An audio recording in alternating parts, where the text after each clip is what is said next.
ام المومنین سیدہ عائشہ صدیقہ رضی اللہ تعالی عنہا آپ بیان فرماتی ہیں کہ میں نے سرکار دو عالم نور مجسم صلی اللہ علیہ وسلم کی بارگاہ اقدس میں عرض کی، یا رسول اللہ صلی اللہ علیہ وسلم، کن کا حشر شہیدوں کے ساتھ ہوگا؟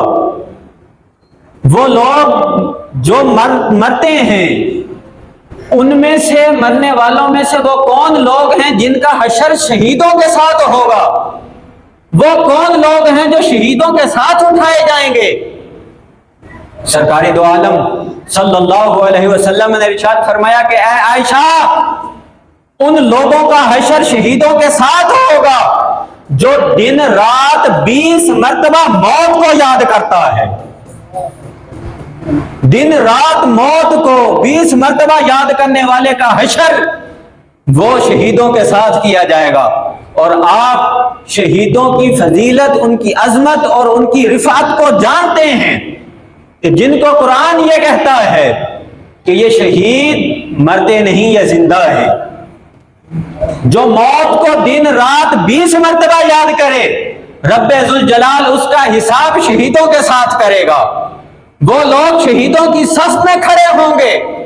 ایک مرتبہ سرکار دو عالم صلی اللہ علیہ وسلم اپنے کاشانہ اقدس سے باہر نکلے، مسجد شریف کی طرف آپ تشریف لے کر جا رہے تھے کہ آپ نے راستے میں ایک ایسی جماعت کو دیکھا جو ہنس ہنس کر باتیں کر رہی تھی۔ تو سرکار دو عالم صلی اللہ علیہ وسلم نے ارشاد فرمایا کہ قسم اٹھائی حضور نے، فرمایا کہ والذی نفسی بیدہ، قسم ہے مجھے اس ذات کی جس کے قبضے قدرت میں میری جان ہے، انی اعلم ما لا تعلمون، فرمایا کہ جو میں جانتا ہوں وہ تم نہیں جانتے، اگر تمہیں وہ معلوم ہو جائے، جو میں جانتا ہوں وہ تمہیں معلوم ہو جائے تو تم روو زیادہ اور ہنسو کم، تم ہنسنا چھوڑ دو، ہمہ وقت تم روتے رہو۔ سرکار دو عالم صلی اللہ علیہ وسلم نے ارشاد فرمایا کہ جو میں جانتا ہوں وہ تم نہیں جانتے، اگر تمہیں وہ معلوم ہو جائے تو تم ہنسو کم اور روو زیادہ۔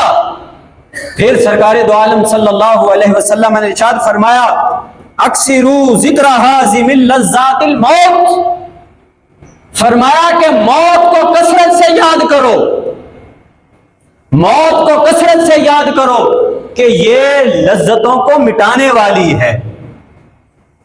اگر تم دنیاوی لذتوں کو بدمزہ کرنا چاہتے ہو، دنیاوی لذتوں سے غافل ہو جانا چاہتے ہو تو پھر موت کو یاد کیا کرو۔